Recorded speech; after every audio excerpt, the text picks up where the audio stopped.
ସମସ୍ତଙ୍କୁ ଓଁ ସାଇରାମ। ଆଶା କରୁଛି ଭଗବାନଙ୍କ କୃପାରୁ ସମସ୍ତେ ବହୁତ ଭଲ ଭାବରେ ଥିବେ। ଚାଲନ୍ତୁ ଆଜି ଶୁଣିବା ମନକୁ ଛୁଇଁଗଲା ବୋଲି ଆଜିର ଅନୁଚିନ୍ତା। ତାପରେ ଶୁଣିବା ଗୁରୁ ଦ୍ରୋଣାଚାର୍ଯ୍ୟଙ୍କ ସହ ଶିଷ୍ୟ ଏକଲବ୍ୟର ଏକ ସୁନ୍ଦର କାହାଣୀ। ଭିଡ଼ିଓକୁ ଶେଷ ପର୍ଯ୍ୟନ୍ତ ଦେଖନ୍ତୁ, ଶୁଣନ୍ତୁ। ଯଦି ପସନ୍ଦ ଆସିବ ତାହେଲେ ସବସ୍କ୍ରାଇବକୁ ଟଚ୍ କରିକି ବେଲ୍ ଆଇକନ୍କୁ ଟଚ୍ କରିଦିଅନ୍ତୁ। ତାହେଲେ ଚାଲନ୍ତୁ ଶୁଣିବା। ଆମ ପାପୁଲିର ଅଗ୍ରଭାଗରେ ଲକ୍ଷ୍ମୀ, ମଧ୍ୟରେ ସରସ୍ୱତୀ ଏବଂ କରମୂଳରେ ଗୋବିନ୍ଦ ନିବାସ କରିଥାନ୍ତି ବୋଲି ବିଶ୍ୱାସ କରାଯାଏ। ଆମେ ଯେତେବେଳେ ସକାଳୁ ଉଠିବା ସେତେବେଳେ ପ୍ରଥମେ ପାପୁଲିକୁ ଦେଖି ଭଗବାନଙ୍କ ଲକ୍ଷ୍ମୀଙ୍କର ମନ୍ତ୍ର ଉଚ୍ଚାରଣ କଲାବେଳେ ଧ୍ୟାନ ସବୁବେଳେ ମା ଲକ୍ଷ୍ମୀଙ୍କ ଉପରେ, ଭଗବାନଙ୍କ ଉପରେ ରହିବା ଉଚିତ।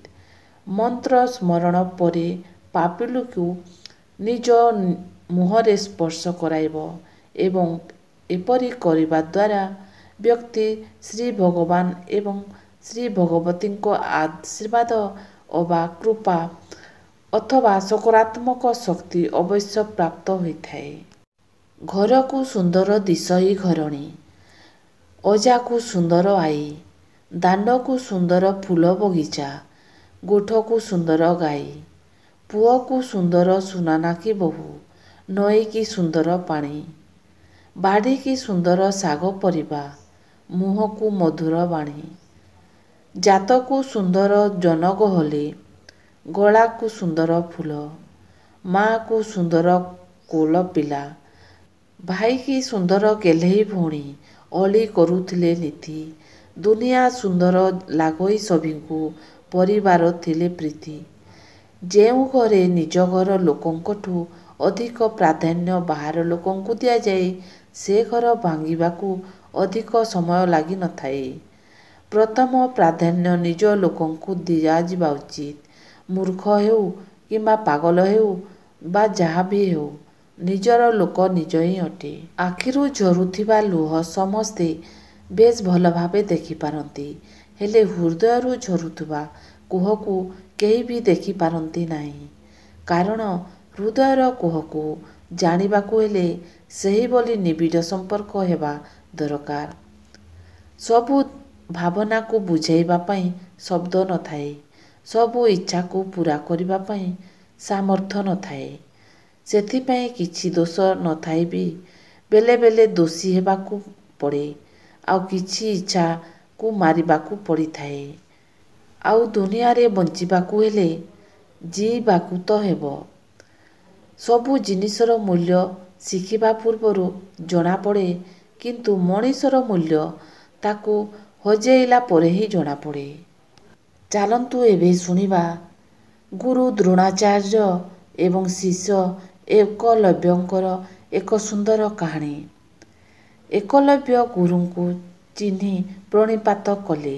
ଦ୍ରୋଣଙ୍କୁ ସେ ଭକ୍ତିଭରେ କହିଲେ, ଗୁରୁଦେବ, ଏବେ ସେହି ସମୟ ଆସିଯାଇଛି। ମୁଁ ଆପଣଙ୍କୁ ଗୁରୁ ଦକ୍ଷିଣା ଦେବି। ଓଃ ଭାଗ୍ୟ ମୋର, ଜୀବନ ସୁଦ୍ଧା ଆପଣଙ୍କ ଚରଣ ତଳେ ସମର୍ପିତ। ଏବେ କୁହନ୍ତୁ ତ ଆପଣ କ'ଣ ଚାହାନ୍ତି? ଦ୍ରୋଣ ପଚାରିଲେ, ହେ ପୁତ୍ର, ତୁମର ଭକ୍ତି, ବିନୟ ଓ ସମର୍ପଣ ଇତ୍ୟାଦି ଦେଖି ମୁଁ ଅତ୍ୟନ୍ତ ମୁଗ୍ଧ ହୋଇଗଲି। ତୁମେ ହେଉଛ ଏ ପୃଥିବୀର ସର୍ବଶ୍ରେଷ୍ଠ ଧନୁର୍ଦ୍ଧର। କିନ୍ତୁ ମୁଁ ଅର୍ଜୁନକୁ ଦେଇଥିବା କଥା ଅସତ୍ୟ ହେବା ଭୟରେ ତୁମକୁ ତୁମର ଦକ୍ଷିଣ ହସ୍ତର ବୃଦ୍ଧ ଅଙ୍ଗୁଳିଟି ଗୁରୁ ଦକ୍ଷିଣା ଭାବରେ ମାଗୁଛି। ତଦ୍ଦ୍ୱାରା ତୁମେ ସର୍ବଶ୍ରେଷ୍ଠ ଧନୁର୍ଦ୍ଧର ନ ହୋଇ ଅର୍ଜୁନ ସର୍ବଶ୍ରେଷ୍ଠ ଧନୁର୍ଦ୍ଧର ହେବ। ସତେ ଦେଇପାରିବ? ହେ ଗୁରୁଦେବ, ଏତିକି ମାତ୍ର ମୋର କଥା। ଆପଣଙ୍କ ଦୟାରୁ ମୋ ପରି ବୀର ପୁରୁଷ ଆପଣ ଚାହୁଁଥିଲେ ନିଜର ମସ୍ତକ ମଧ୍ୟ କାଟି ଆପଣଙ୍କ ପାଦତଳେ ତାହା ଦେଇଥାନ୍ତା। ଏହି ନିଅନ୍ତୁ ଆପଣଙ୍କର ସେହି ঈପ୍ସିତ ବସ୍ତୁ। ଏତିକି କହି ସେ ଆଉ ଜମାରୁ ବିଳମ୍ବ ନ କରି ଆପଣା ଅଙ୍ଗୁଳିଟି କାଟି ଗୁରୁଙ୍କ ପାଖରେ ତାହା ସମର୍ପଣ କରିଦେଲେ। ଗୁରୁ ଦ୍ରୋଣ ଦୁଃଖ ଓ ପଶ୍ଚାତ୍ତାପ ନ ହୋଇ ଫେରିଗଲେ। ଦ୍ରୋଣଙ୍କ ନିକଟରୁ ପାଣ୍ଡବମାନେ ନାନା ରକମର ଅସ୍ତ୍ରବିଦ୍ୟା ଶିଖିଲେ। ଯୁଧିଷ୍ଠିର ସାରଥୀ ବିଦ୍ୟା ଓ ବର୍ଚ୍ଛା ଚଳାଇବାରେ ପାରଙ୍ଗମ ହେଲେ। ଭୀମ ଗଦାଯୁଦ୍ଧରେ ପାରଙ୍ଗମ ହେଲେ। ଧନୁର୍ବିଦ୍ୟାରେ ଅର୍ଜୁନ ମଧ୍ୟ ଖୁବ୍ ଧୁରନ୍ଧର ହେଲେ। ତାଙ୍କର ତୀର ଚାଳନା ଦର୍ଶକଙ୍କ ମନରେ ବିସ୍ମୟ ସୃଷ୍ଟି କରିଥିଲା। କିନ୍ତୁ ଯୁଦ୍ଧରେ ବି ପ୍ରକାର କୂଟନୀତି ଅବଲମ୍ବନ କରିବା ଅଶ୍ୱତ୍ଥାମାକୁ ବେଶୀ ଜଣାଥିଲା। ନକୁଲ ଓ ସହଦେବ ଖଡ୍ଗ ଯୁଦ୍ଧରେ ପୂରାପୂରି ସିଦ୍ଧିହସ୍ତ ଥିଲେ। ଦୁର୍ଯ୍ୟୋଧନ ଦୁଃଶାସନ ଗଦା ଯୁଦ୍ଧରେ ପାରଙ୍ଗମ ଥିଲେ।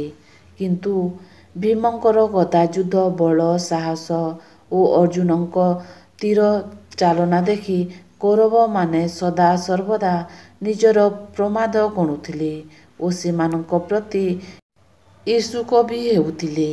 ଦ୍ରୋଣାଚାର୍ଯ୍ୟ ଥରେ ଶିଷ୍ୟମାନଙ୍କର ପରୀକ୍ଷା ନେବାକୁ ଚାହିଁଲେ। ସେ ଏହା ଜାଣିବାକୁ ଚାହୁଁଥିଲେ କି କିଏ ଲକ୍ଷ୍ୟଭେଦ କରିବା ପାଇଁ ଯୋଗ୍ୟତା ଅର୍ଜନ କରିପାରିଛି।